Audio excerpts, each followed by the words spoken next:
Okay. So I think I know. Yeah.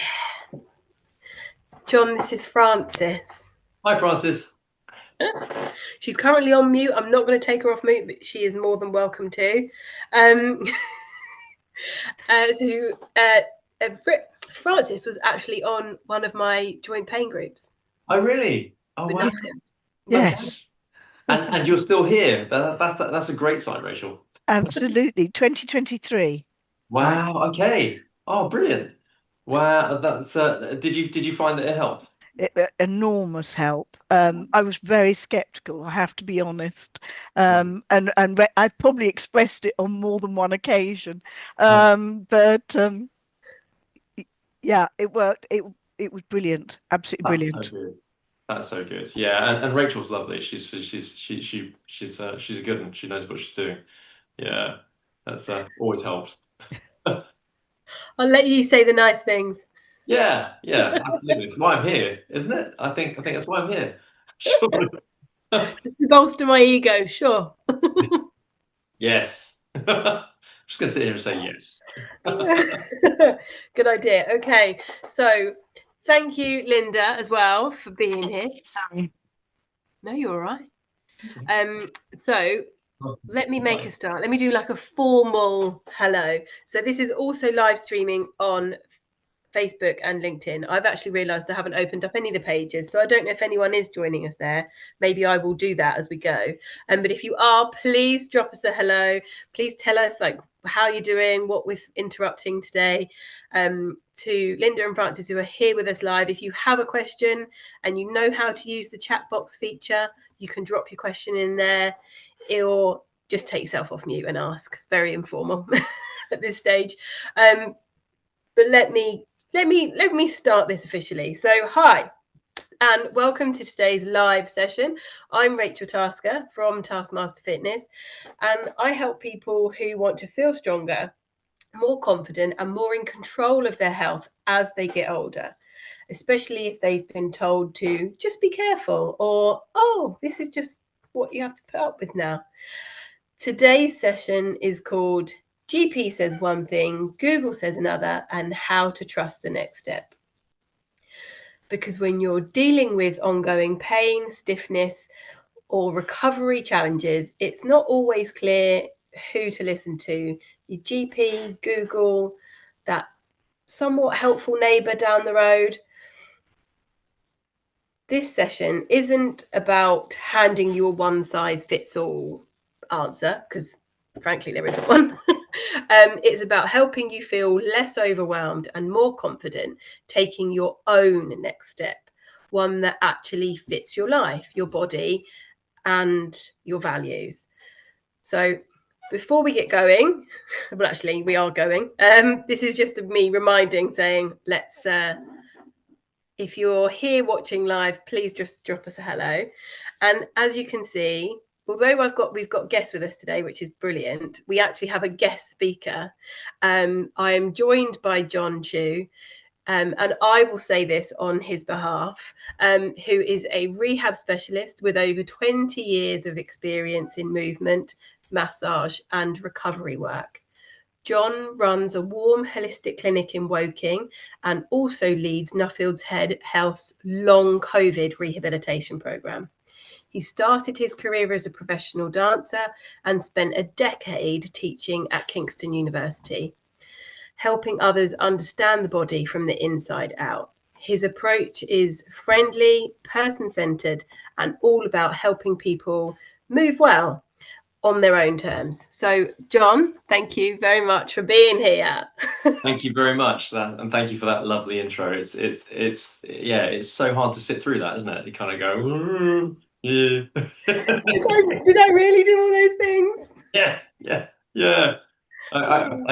I've said to you before, it really didn't feel that good. It didn't feel anything like as good as it sounds when you were doing it, you know. Did you have a favourite thing from any of those years? Is there anything that you would? I'm lucky enough to have lots of favorite things, I think. I think depending on my level of maturity, there are there are things there are certain highlights. and there are things that should never be repeated in the public forum. But yeah, I think throughout all of it, I think it's all I've always been a teacher slash person who wants to help. So I think everything that allowed me to do that in some way, shape, or form, I think, yeah, it contributed. So, but yes, that's a tough question, actually. Yeah. Do you have something from your sort of vast sort of your vast bed of experience, because you've got a lot of experience yourself, like Oh yeah. sorry to flip it on its head, but I'm curious. No, it's okay. It's fair. I did ask you. You're allowed to ask me. I guess it's cemented that I love people. Warts and all, I love people. Like, you know, they can come and go. They can come and go. They can be in all different guises. I can meet them in all different ways. But I love being there with them. If I can help, if I can share a piece of advice, whether it's because I've got a marketing degree, see, so and when you get to the ripe old age of 43, the 19-year-olds look up at you and think that you're positively middle-aged. So sometimes it's surprising how much life experience you have or things that you can share that sometimes you don't know help at the time, but some way down the line they do. So yeah, anything I can do to help, really. That's a good answer. Thanks. So let's get into, we've got 3 takeaways today. The first one is called Why Conflicting Advice Feels So Overwhelming. And so the first thing to ask you, Jon, is what's something your clients often come to you confused about? Yeah. So just to put this in context, it's an interesting one. There's so many things you can bring to the table, but I think for me, in the context of my private clients, who I see, so I'll see them sort of one-to-one in I've got a small clinic, and they'll come to me for clarity usually, because they'll see a GP. And a GP has 10 minutes to tell them everything they need to know about that ailment. But very few of the people that I see have just one thing going on. So the overarching commonality that I see is that people come to me with what is, in terms of the textbook, correct advice given this one particular ailment that they've seen their GP about. But it doesn't seem to be helping, or it doesn't seem to be quite right, or it might be something that they've kind of tried before and they're not convinced that it's going to work. And it's because in the context of everything else they've got going on, it's it's a multifactorial situation. So the singular fix that is often delineated in a 10-minute consultation with a GP, it's just not comprehensive enough for it to be effective. So I'll see somebody coming in, case in point of knees. I see loads of knees. People coming in with knee pain of some description, and in 10 minutes, there's only so much a GP can do to to assess it, speak to them about sort of case histories, to make some sort of judgment about what their current situation is and how it was done, to get under the skin of what they need the need to do, and how they function in their day to day, and then to give them an appropriate course of response, or a course of treatment, which of course, if it requires anything that lasts more than 5 minutes, they can't do. So more often than not, through no fault of their own, they say, here's some anti-inflammatories, or here's some painkillers, of various descriptions, and a referral to a physio. And then the physios that they'll see are, sorry, this is turning into a really long-winded answer, sorry. Then the physios they'll see, because they're going to be sort of largely NHS referrals. A lot of the NHS referrals, a lot of the NHS physios are fresh graduates. So they'll go by textbook as well, because that's what they know. They don't necessarily have the work experience yet, the life experience yet, to know much beyond that. So then you often get given an A4 sheet of exercises to do for generic knee exercises that you can go home and do. And then unsurprisingly, it doesn't quite work very well. Whereas when they come and see me, if I spend an hour and a half with them, as opposed to 10 minutes, I can do all the testing. I can have a look. I can look at what else is going on, get them doing certain sort of like holistic movements, get them to sit down, get them to stand on one leg, sort of does that like, let's stress it, let's load it. And then like, does that hurt? Do we change the angle of load, change the direction of the load? Let's have a look at that. And more often than not, it's rarely the knee. It's often either a hip issue that's impacting in the knee, or it's an ankle issue that's impacting into the knee. Sometimes it is the knee too, but I'd say it's about 50-50. And I see that a lot. And it's not to say that the GPs couldn't have done that if they'd had the time. They just don't have the time. Which must be frustrating for them too, frankly. Yeah, I don't know. I mean, does that kind of answer the question? I hope it does. Yeah. The only thing was, it was starting to answer the second question. Was it? Oh, sorry. Yeah. It's okay.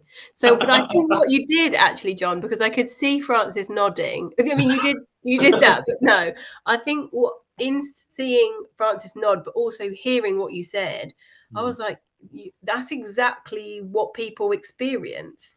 That's what I hear when it's slightly different for me, because I see slightly different. I have a different skill set to you. I don't have that massage background to be able to be hands-on with people and help them that way. But certainly this general sense of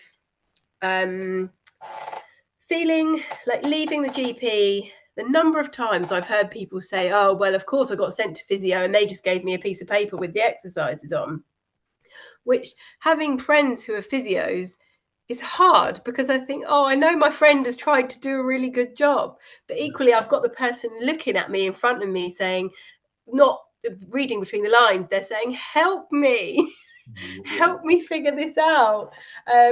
So yeah, I think that is probably where the confusion and the conflict happens. Everyone's trying to do their bit, but somehow it's just not working. I should, at this point, sort of caveat what I said, because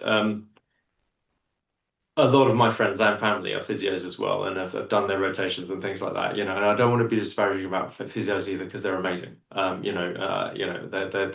wish I had that sort of knowledge, but so much of their knowledge is clinical knowledge. It's not just musculoskeletal knowledge, which works within a clinical setting.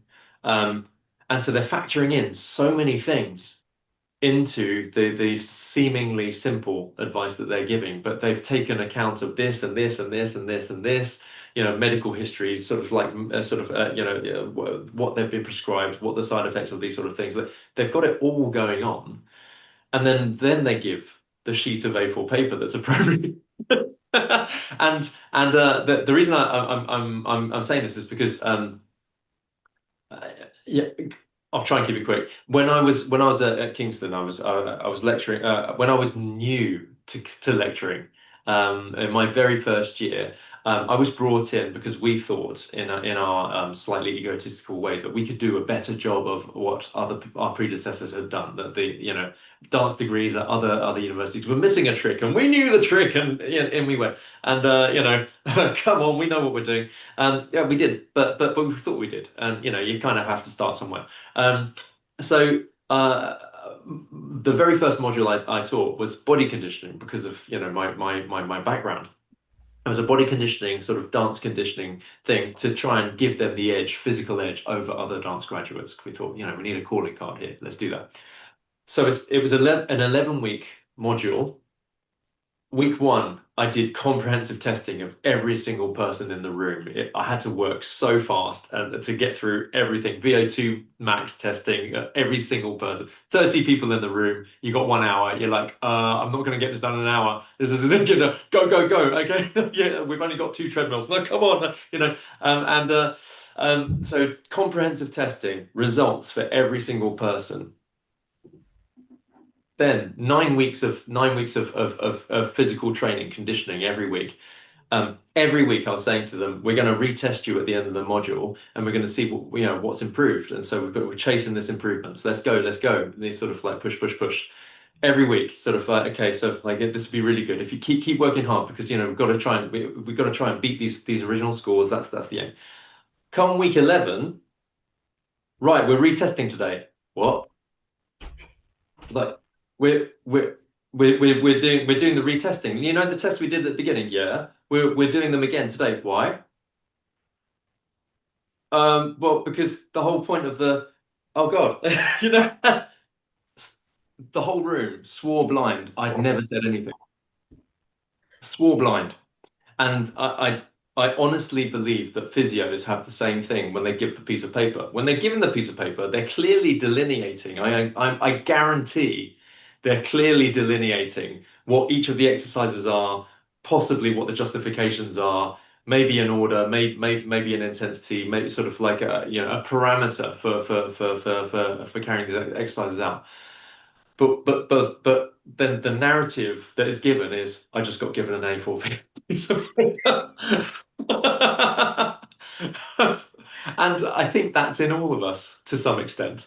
I used to think blimmin' students, so useless. And then I realized that no, given the certain context, we're all the same.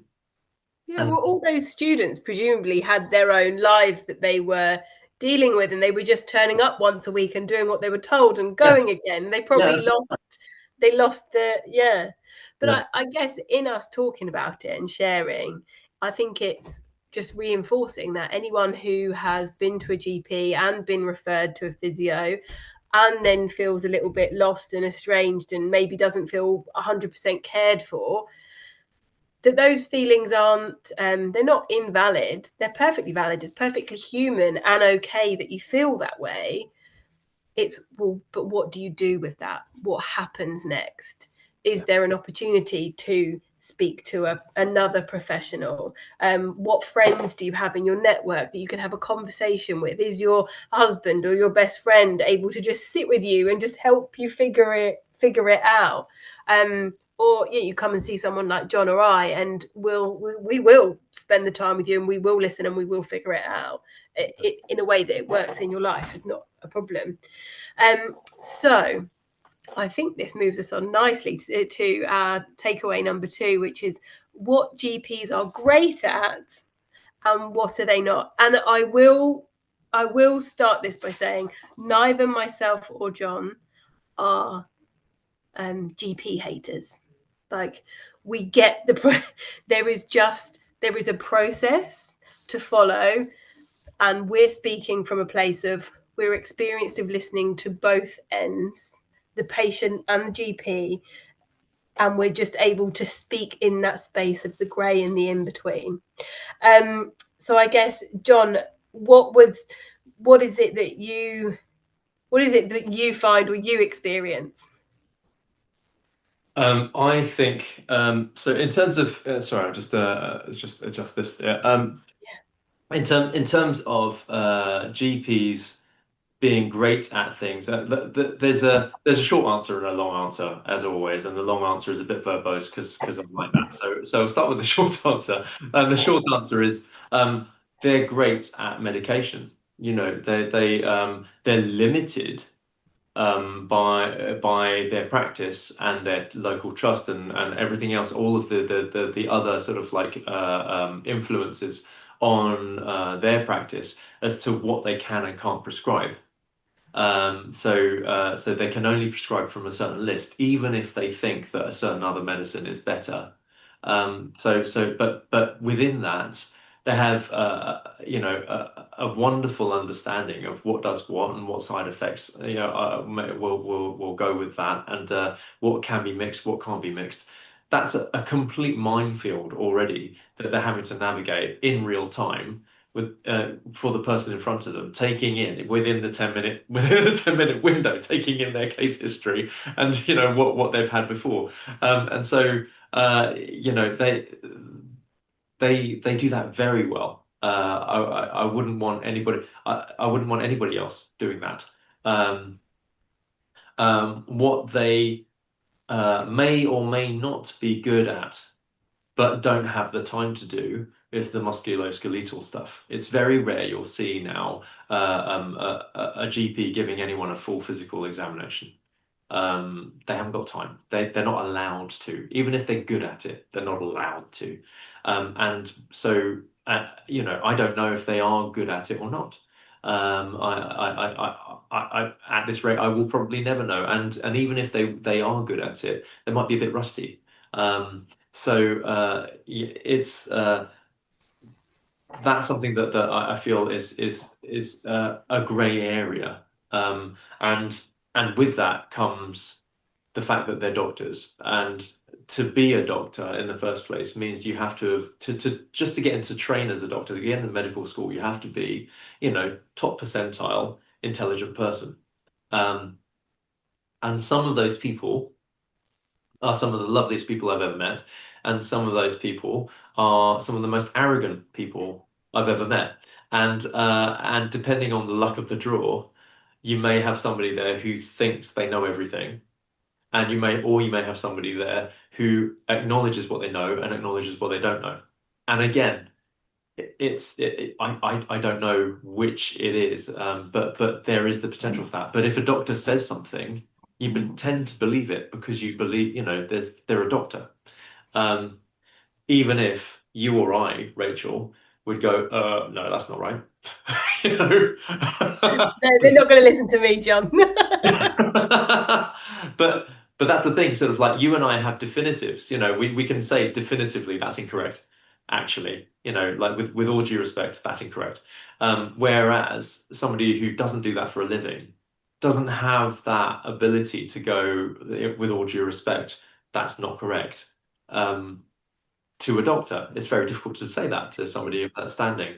When you're looking up to someone and you're regarding them as the oracle, because like me being a patient to my mum going into the doctors and being a patient is two very different people. Although she was a dental nurse and now she's a foot health specialist, so maybe she does advocate for herself for a bit. But yeah, it's because we have that I say it's a privilege. It's a learned thing through our industry that we're able to speak up on, or even just ask another question, like, oh really, is that what we think? But it is a privileged place, you're right, you know, sort of like we've been lucky enough to enter into this and to you know, learn the things we learn, you know. Yeah. And actually, in our notes beforehand, Jon, there was something that you wanted to talk about on this point, which was staying in your lane versus who has clinical overview. What do you mean by that? Yeah, I did. Basically, sort of like, I wanted to mention it because this is something that happens a lot. People also come to me because they've been to see a gazillion specialists. Yeah, you see where I'm going with this now. They've been to see a gazillion specialists. They've seen somebody for their respiratory issues. They've seen somebody who scan their lungs. They've seen somebody who's a throat expert. They've seen somebody who's an ear, nose, and sort of throat expert. That, you know, they just want to breathe better. You know, sort of like who's right? Because they're all saying conflicting things. Been to the GP. GP's got 10 minutes to try and make sense of it. You know, if you're lucky, they will. But if you're not lucky and you don't have a GP who is totally hot on that and can actually figure it out in 10 minutes, you come away none the wiser. So who has clinical overview? Well, when I was growing up, we had more than 10 minutes with a GP. The GP had clinical overview. That was the point. General practitioner. They were the lifeline for all of us because they could pool all the information together. They knew you because they built a relationship up with you, getting to know you and seeing you sort of like, you know, various states of life. And they say, well, you know, for you, they're saying this and they're saying this, but we know that this is right for this and this isn't right, but this can be right in a certain situation and make sense of it for you. And the problem is that we don't have that anymore. We've got specialists who talk about their thing. It's sort of like people, to use the social media vernacular, people niche down now. So they, and within medicine they always have, because it's so complicated. You've got to specialize in order to talk about it, comprehensively. So, but who puts it together? Well, the general practitioners do, but they don't. Again, not necessarily, and this is not a criticism about their ability. I actually believe that they do have the ability. The vast majority, let's say, have the ability to, but they don't get to exercise it. And so, failing that, who does have clinical overview of all the things? Who sees the bigger picture? And unfortunately, people are turning to Dr. Google.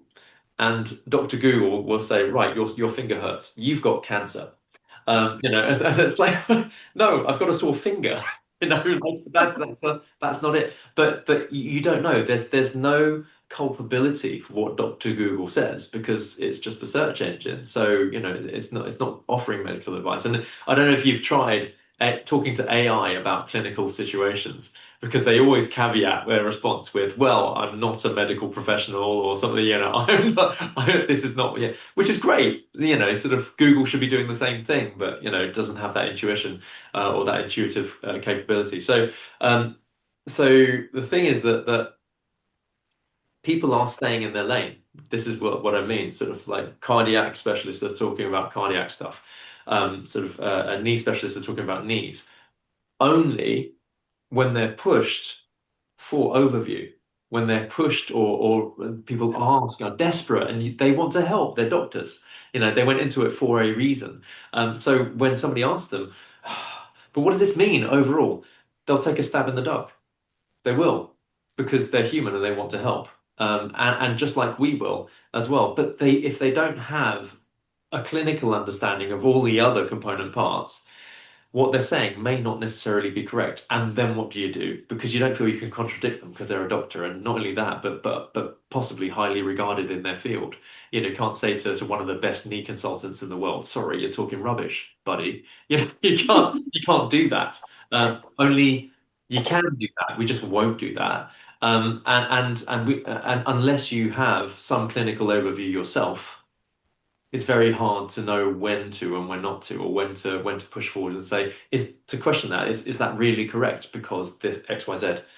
And this is where GPs, the role of a GP is a difficult one, because the role currently doesn't fulfill some of the aspects that we need them to cover, and there's nobody else to do it. So more often than not, and Rachel, I know you'll have people come to you. I have people come to me all the time saying, "Can you make sense of this?"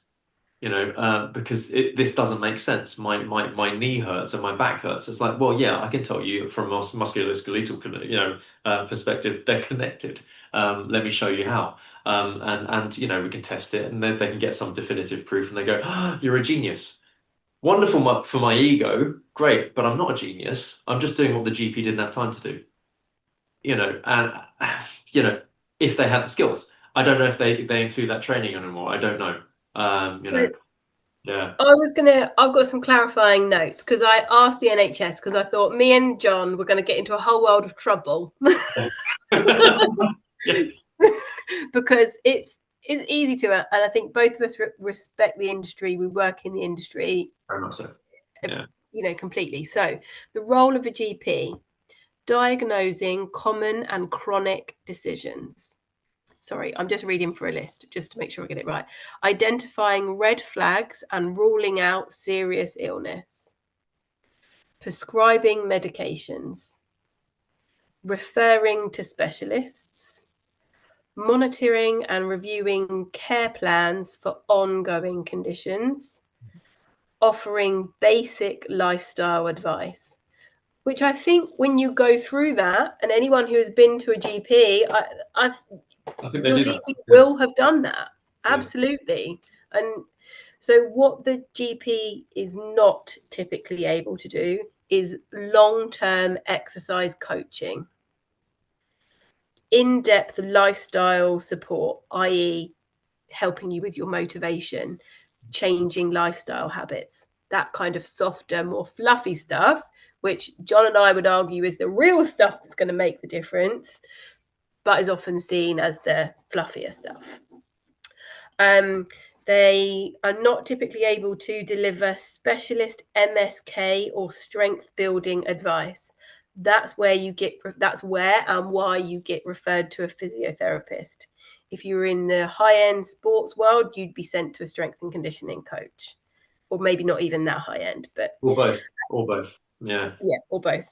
They are not typically able to track progress through functional outcomes like balancing on one leg and timing that, or posture stamina, which incidentally is something that we do in my Hit and Chat online class. And the current one is how long can you hold a high plank for? And we monitor it over 8 weeks, do various exercises, a bit like John described earlier, various exercises to help those muscles, help their high, and then measure it at the end of 8 weeks. So sometimes it doesn't always need to be that involved or that overly complicated or too clever. It can be relatively simple. And then the last thing they're not typically able to do is spend extended time on fears, beliefs, or confusion about an activity. And I think personally, my experience is that that's where people feel dismissed. But it is not, according to the NHS, it's not part of their role. They've actually done the really important things. So we're not here to argue the toss. It was just to highlight a point, and I was just sharing the definition for clarity's sake. No, I think that's wonderful. There's a comment in the chat, by the way. I just yeah, I think somebody might be trying to get in. Yes, let her in. Cool. Yeah. So thank you. So shall I move us on? Yeah, absolutely. Yeah, I have got my own example actually, just quickly, and I'll say it quickly. For people who are in joint pain, because you did talk about knees earlier, there is this thing in your head, and I know people accept when the GP says you need to keep moving, you need to keep exercising, and then a confusion happens because people, and I speak broadly, but the women who are in with me today, they can correct me if I'm wrong. Moving is often the thing that causes the most pain. So how can you move something that's painful? So how is that good advice to be given from the GP to tell you to move when moving is painful? That's partly why Nuffield Health has a joint pain program, and why I then work with people who have got joint pain, because yes, moving does help, but just walking to the shops and working in ways that is innately painful, and just pushing through that pain is not the way to go. But to find exercise and an intensity of exercise that enables you to be able to move a bit with not 100% pain, probably like 50 or 60% pain, to move with that.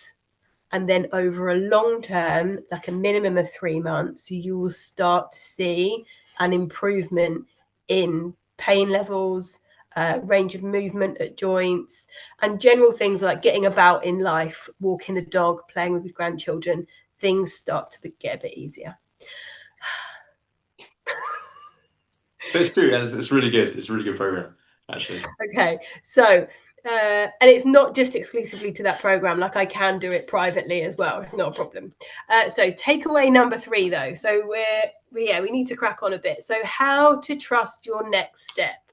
And this is where, John, you wanted to talk about, you were thinking of addressing how gestures and expressions are still movements and have their value as stepping stones to more dynamic stuff. What does that mean?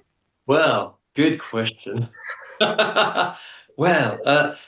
So movement is movement. There's a saying, movement is medicine. Well, it can be, but medicine can be abused. Following on from what Rachel was talking about, in terms of like painful joints, and then sort of having to move painful joints, even though moving is what hurts it. How do you approach that? Well, there's two sort of like things that I want to mention: tolerance and range of motion. So tolerance, as in sort of like how much pain can you handle without it being a bit much, and finding that boundary for yourself, and that is, and that will vary from person to person and day to day, until such a time as you've completely eradicated the problem and that actually it's all pain free now. Great, brilliant. If that's possible, it's not always possible, but you want to that's the aim. Range of motion is the other thing. I'm going to use the finger because it's not very practical for me to get my knee up. But yeah, so that is about as much movement as this joint of my finger can do. Right, it can go back here and it can go forward. So that's full range of motion. Range of motion. That's painful. But yeah, I'm just going by the wrist. Yeah, look at that. That's very good. But see, so what if I was to move this much? That's still movement. That's still movement, but maybe that much I can move that much pain free. Great starting point. So starting point. Now, this is where reframing is really important, because a lot of people think of exercise as how many reps, how many sets, what frequency, what intensity, all these sort of things, duration, time under tension, all this stuff. No, with this, it's much more simple. How far can I move it pain-free? And what range of motion have I got within a tolerated level of pain? How much can I tolerate? Yeah, and this is personal. Now, I'm not saying come on, come on, it's really hurting yourself. Like, this really hurts. I can take it. I can take. No, just within reason. How much can you tolerate, and then come in and out of it, and then sort of let's start with that. So now instead of working it, you kind of have to engage with the process of exploring it, playing with it. It's lighter touch than that, but it's not flaky. It's not a cop-out option. You're trying not to damage the area, but you're trying to explore and slowly build tolerance to movement, pain-free. So you're not building a pain association, because otherwise, if you're constantly going into pain, then even when it's fine, your brain will still have an associated pain referral with it. Potentially, not always, but potentially, so that it's always painful for the rest of your life, even when people scan it and say there's nothing wrong with it, which happens. So taking the knee, moving within pain-free or relatively pain-free range of motion, good starting point. Now, sort of consolidating that, so how far you can go. Sort of, you don't have to guess. Pretty much how much pain-free range of motion you got. Then potentially you could add a bit of load, gentle load. So Rachel will know this as well. Like everyone knows, you'll start with something isometric to be safe. You'll start with a static contraction. So you'll push against something that doesn't move within that pain-free range. So you'll push against something that doesn't move and apply more pressure, more tension. So the muscles are working. It's like holding a plank. You're working, but nothing's moving, so it's not hurting. And it's also safe. If it doesn't feel good, you just stop. And then you push the other way, use the opposing muscle groups and build that up. And eventually you work to that sort of strength throughout that full functional range of motion, pain-free, relatively pain-free, and then you extend it a little bit more. And then that week you're working to this range of motion. And then a couple of weeks' time, you're working to this range of motion, and you build it up, which is why Rachel's process and all the processes take time. Because you can only go as fast as the body is prepared to go, and as quick as you can heal and adapt. But anybody can do that. Anybody can do that anywhere. You don't need a GP to prescribe that, because even if you're not supposed, if they've told you you're not supposed to be doing vigorous exercise, that's not vigorous exercise. That's just moving. You'd move more getting up out of your seat and going to make a cup of tea.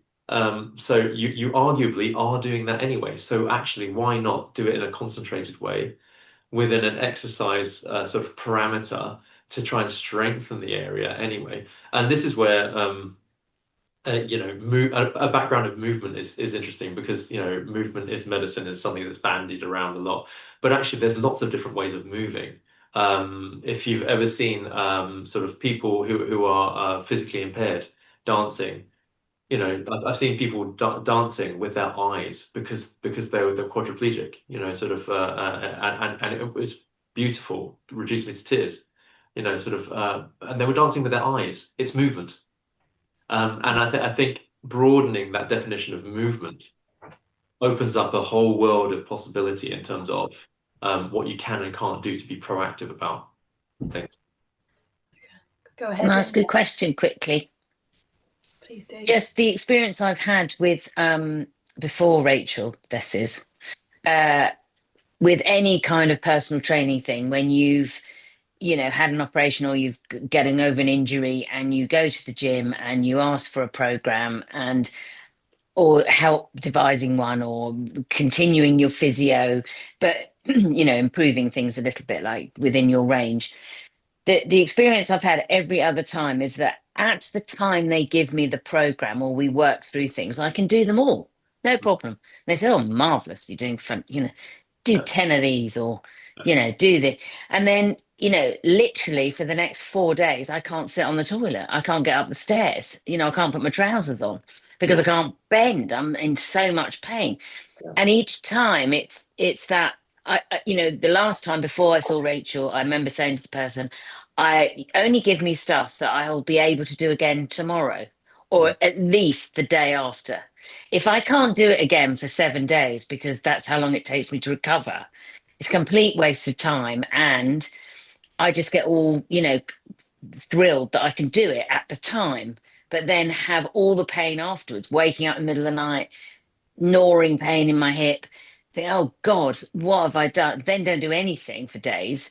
And it's that seesaw that made me in the end just stop doing anything more than what I definitely knew didn't hurt me or didn't harm me in the long run, or was potentially harming me in the long run. I couldn't tell until way after the event that I'd overdone it. Yeah, that's and then when I had my hip replaced, I learned a lot more because the people, the physio and whatever had said, this is how many weeks it will take. Don't expect not to be able to, to do this within this time. But the best thing you can do is do hydrotherapy because you don't have to put the weight through it. Oh, thunder, whatever it is. So that was a much safer environment. But I think I can only speak for me, but from someone with joint pain in various parts of my body, hands, feet, ankles, knees, hips, but want to stay, and I'm told to stay as fit as I can and stay mobile. It's a very difficult balance when you're not feeling confident. So to do it with someone like Rachel, or to do it through the group work we did, I mentioned last week that the progress between the beginning and the end was I had to take the lift upstairs, and by the end I could walk up 3 flights of stairs consecutively, not both feet on one step. I could actually go right, left, which I hadn't done for about 5 years. So, amazing. But it's that losing the confidence then if you're not doing that course or you're not going regularly. Like I had life events that meant I wasn't able to start going back to that. You're quite nervous and you're quite frightened, and the doctor said stay as mobile as possible, but you're on the list. That kind of him and the specialist, but it doesn't really tell you what to do. And like being said, don't do anything for a week till you've recovered. And you kind of go, what do you mean don't do anything? What does anything mean? What, not walk the dog or not climb the stairs or rest longer? I mean, that was one of the things we learned with Rachel about resting and recovery and stuff. So it's just these things get talked to you, and I'm hearing what you're saying, but I'm still feeling that I still wouldn't really know without coming to you to get the skeletal stuff, then without going to personal trainer like Rachel who understands about that, and then finding someone to go and do it. That's quite a lot of commitment and drive from the patient, when it's easy to go, do you know what, I'll just carry on walking the dog and hope for the best, So that's my little 2 penneth. Thank you, Linda.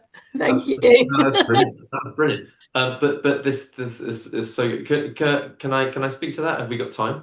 Yeah, we'll make time. We've currently been going for 45 minutes. Is that okay with you? I will definitely stop us by the time we get to 2 o'clock.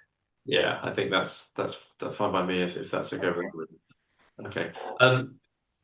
Thank you for a start, because that's a brilliant sort of example and sort of like, yeah, sort of case of things that can be problematic. And yeah, you're right, it does happen all the time. And in the same breath that we're saying that you know, we are not criticizing GPs in any way, shape, or form. On the flip side, you know, there's a responsibility of people delineating programs for people as well, to take into account all the things that we're asking GPs to take into account too. Obviously, not necessarily sort of in terms of medicines being prescribed, but in terms of movement history, what's possible, what's not, what you've had done, and and knowing appropriate action from that point. So, for instance, the you know, you having a program, you can do it fine there, and then you're debilitated for a few days afterwards. You know, you'll see a version of that amongst people who are pumping iron in the gym, when they push really hard and they get DOMS, delayed onset muscle soreness or muscle stiffness. So sort of they're fine the next day, and then it's the day after that or the day after that when they start getting really sore. It's an indicator of intensity. It's an indicator that what you did initially, you got through it because you could step it up to get through it. But that sort of level of performance and intensity was too much for, you know, for you at that moment in time to not be debilitated as your body was trying to rebuild itself and recover from it.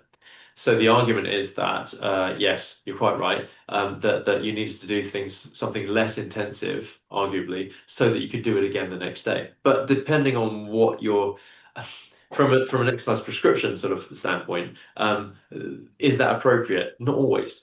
It's appropriate for somebody that's trying to work on something consistently, but if it's you know, if it's something that requires daily mobilization, then yes, you don't want to go too hard, because you want them to be able to work on it every day, like a hip, for instance. So the hip rehabilitation, painful, but you have to be able to do it every day, because otherwise it seizes up and it gets stiff and you get all sorts of complications. So you need something that's intense enough to work, but then to stop there, because otherwise you're not going to be able to go again. Whereas, you know, there are certain other situations, let's say, that where the other approach, where you go a bit harder, is more appropriate. In your instance, you know, arguably they didn't quite get it right. You know, it's a difficult thing, because there's some guesswork involved unless they know you. But then also, I should also say that recovery, you'll know yourself. Anybody that's ever recovered from anything, it's not linear. People say it's linear, X and Y equals Z. Step this step, then that step, then this step, and you're there. No, it's like this. There, you know, it's you know, and it always is, because it's multifactorial. It's not just a hip, and it's never just a knee. It's what else you have to do during the day. It's who's relying on you. It's whether or not you have to do the shopping or the laundry or the everything else. It's how many times a day you're up and down. It's how bad it was in the first place. It's how strong you were before you got injured. How strong are you now? You know, sort of, it's different every time. And unless you're aware of all those things, then it's very difficult to say anything definitively. What I would say is that a lot of exercise professionals, and this is advice I would give to anybody who's recovering from an injury, is that a lot of exercise professionals tend to move things forwards quite quickly. Tend to incrementally increase your workload or whatever fairly rapidly. And sometimes when you're injured, actually you need it slightly more incremental than that. So a common thing you'll hear people say, right, we're going to go harder and faster. Yeah, well, actually, if you're recovering from an injury, go harder or faster. Don't do both. that'll be a step too far. You're going to hurt badly, sort of that arguably be debilitated. So if, change the tempo, sure, that's one variable. Change one variable and then sit with it until your body's had a chance to acclimatize to it. Change the tempo, change the duration, how long you're doing it for, change the rhythm that you're doing it in order to make it slightly harder or easier. Sort of change the speed, so maybe you can have some inertia or no inertia, momentum, no momentum. Change the range of motion, doing, like we said before, smaller, easier, bigger, harder. Change the workload, how much weight and resistance you're applying. So one variable, change one. If you're not sure, just change one, and then leave it there until you adapt. And also, just to add that it is, well, I don't know. Yeah, I don't know if this is right, but it's okay to repeat the week exactly the same as the one before. Yeah, when you're in injury, when you're in recovery, when you've got a physical ailment that's stopping your life, if you did 1 week and it worked out well for you, repeat that week. And then, like Jon said, change that one variable. An example I get from people, some people say to me, oh, I really want to start running. I'm going to do the couch to 5K. On one hand, great, go ahead. On the other hand, I say it nicely. I'm not going to say it quite so nicely now, but I do say it nicely when I'm actually speaking to someone. I'm like, please repeat every single week. If you have never run in your life, or it has been 5 years since you last run and you're using Couch to 5K to help you, and this can be the same for any exercise program that you're given. And, if you're given a weight program, it's essentially the same advice, is repeat the week, because your body needs time to adjust. Couch to 5K, and I've heard physios who are sort of running specialists speak about this before, Couch to 5K meets our human need to achieve our goal quickly. So it will take you from couch to 5K in the shortest available time. Doesn't mean to say you have to do it in that amount of time. You can do it in double that amount of time. That is fine. Your body will fully appreciate it and will love you for it and will give you so much more back to you than if you try and rush it through. In fact, I'd recommend taking more time if you're coming back from an injury or anything, or any rehabilitating in any way, shape, or form. Take extra time because you're more prone to breaking. And also the Couch to 5K, 100% sort of repeat every week, but also the Couch to 5K, somewhere sort of along the way, there's a bit of a jump in progression. It's not a linear progression. It kind of goes here and it kind of goes whoop there, and then people tend to break around there. So if it feels a bit much, it might be a bit much. Maybe scale that back. You don't have to do what they're saying. It's just a voice on a recording. Just saying. Yes. Okay. So I think we've covered that. Yeah. Quite fully and extensively. Thank you, Linda, for adding in, because I think what you added was really valuable. And I think other people will really relate to what you said and relate to your experience. So thank you for sharing. It is always good to share.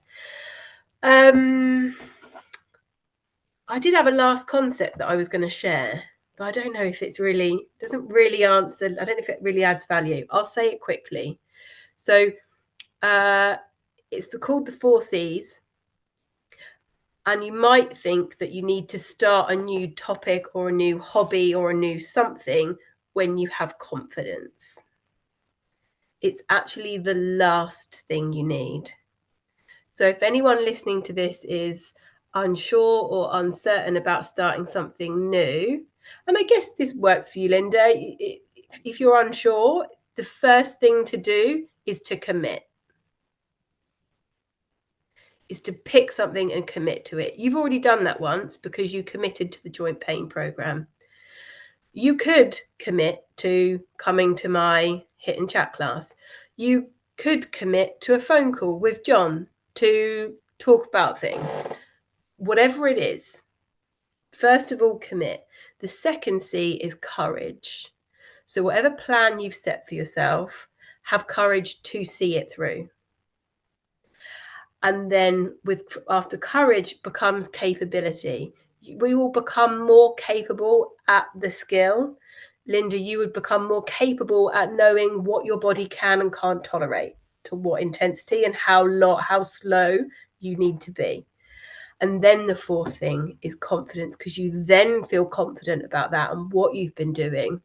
And then when the next thing comes along, you can go, oh, do you know what? I'm going to commit to this because I know I know I've got courage. I know I'm going to gain capability, and then I will have confidence.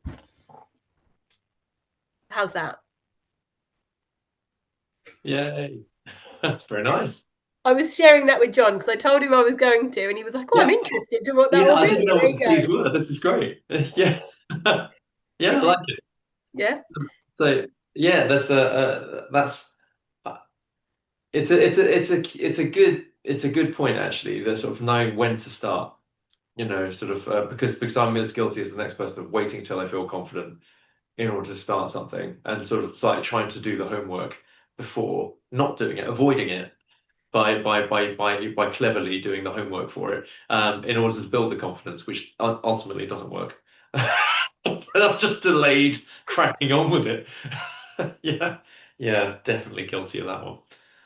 Oh, no, thank you. That was great. Fab. Right. Well, thank you very much, John, for taking the time out of your day to come and talk to us. It's really good to hear another professional talking about it, because I don't know that there's enough mainstream information for people to easily access. I'll just check in with Francis and Linda. Have you got any questions? Is there anything you want to say or add? I would actually. Is there not, going back to point one, about the GPs, etc., is there not a case for highlighting a particular thing if you feel that the GP has perhaps overlooked something, or in that 10 minutes when they're trying to do an evaluation, they've not really taken a particular thing into consideration? I do think sometimes they, as you said, they're trying to find the right medication. They're trying to take in to assimilate a lot of information, but they may not have put particular importance to one particular thing. So therefore, there's an onus on the individual to also put your hand up, as it were, and say, I know it's in my records, but da da da da da. I just wonder whether that's something we should be doing a bit more. And I know that I've been reticent in the past because they're the health professional. They've got everything in front of them. They've got their computers, with all the information on. But experience to me suggests that actually that would be helpful. That would be beneficial. Can I jump in? Is that yeah? Because Francis, thank you. That's a really good question, and actually, it is something that we should address, because yes, only you know your body, and if you do, and I know from firsthand experience that if you highlight something to a GP, they will take it into consideration. In fact, they'll be very grateful for the steer. So it's absolutely important, and this goes back to the confidence thing as well. It's almost not worth having a conversation about whether or not you're confident enough to say something. No, you have to say something. It's a given. You have to give them a steer. If you think there's something going on with X, Y, Z, and that maybe that ties things, or you're concerned about something, you have to say something so that they can address that straight away, quick, sharp, because they will appreciate the steer, especially if you've got a long case history where you've had a number of things ongoing. They really could do with a fast track to home in on the most important things. So yeah, 100% say it. And I will also say at this point, for the longest time, I've seen so many people who are worried about the language they use when they say it. Don't worry about it, just say it any which way you can. You don't have to use medical vernacular to impress them or to make them take you seriously. No. If anything, that tends to backfire. In the past, when I've talked anatomy with GPs, they've usually said something like, "Oh, are you medical?" And at which point I've gone, technically no, and then I've been shut down. Whereas if I just talked like a normal human being, they would have actually listened to my point. So yeah, just say it. Do say it, and that is incredibly important. So I'm really glad you brought that up. Yeah. Okay, thank you. This isn't what Francis asked, but the thing that I would add to that, Francis, is if someone isn't, if they get in those moments in front of the GP and they lose their mind, because I have done it, and they go, "So is everything all right then?" And you go, "Yeah." Oh yeah. And it's not. So this is my tip: is before you go to the appointment, especially if it's an important one to you and you really do want to get to the bottom of it, is write the things down. Sometimes I write down like the timeline, like if this is random, this isn't to do with joint pain, but if I've had a bite, and I know that for me, bites can get infected. So I will draw round the bite. I will write down the day that it happened, how many hours it's been, what have I tried. Write all that down. So when you go into the appointment, you're like, this is what I have done. This is how long it's been going on for. This is what I've tried. Da, da, da. So that when you sit there and you inevitably clam up, or the questions that you have, like, well, what does this mean? What does it mean if that happens? Da, da, da. Write those questions beforehand. So when you go blank and they ask you if you've got any questions, you go, hang on a minute. And then you ask the thing that you've forgotten. It's totally okay. They will fully respect you for it. You won't look like a plonker, and you will get the help and the support that you absolutely deserve. And sorry to just jump in. But also, the very last thing from me, if you haven't asked the question and it's time, you've had your 10 minutes, don't worry about it. Ask the question anyway. They can tell you they're out of time, and they're good at it. It's fine. They will tell you if they're out of time. Ask the question anyway, because you'll kick yourself for not asking. That's true. Whilst you're there, and it's so hard to get a GP appointment in so many places right now. So once you've got the GP appointment, ask the question. Just ask it. You know, the worst they can say is, sorry, we're out of time, or sorry, I can't answer that right now. At least you asked. You know. Yeah. That's true. Right. Well, I'm gonna wrap it up for all of us, if that's okay. It might be that we get Jon back another time, because I dare say this has been useful. It's been good for me and Jon as well. So yes, I shall say goodbye to you all. Jon, if you want to just stay on and we'll wrap up, that would be great. But otherwise, I shall say goodbye to everyone. If you were listening to the live stream, I hope it was everyone. Good. Nice to see you guys showing up, and thanks for having me on. Thank you. See you soon. Bye. Bye. Bye. Nice meeting you.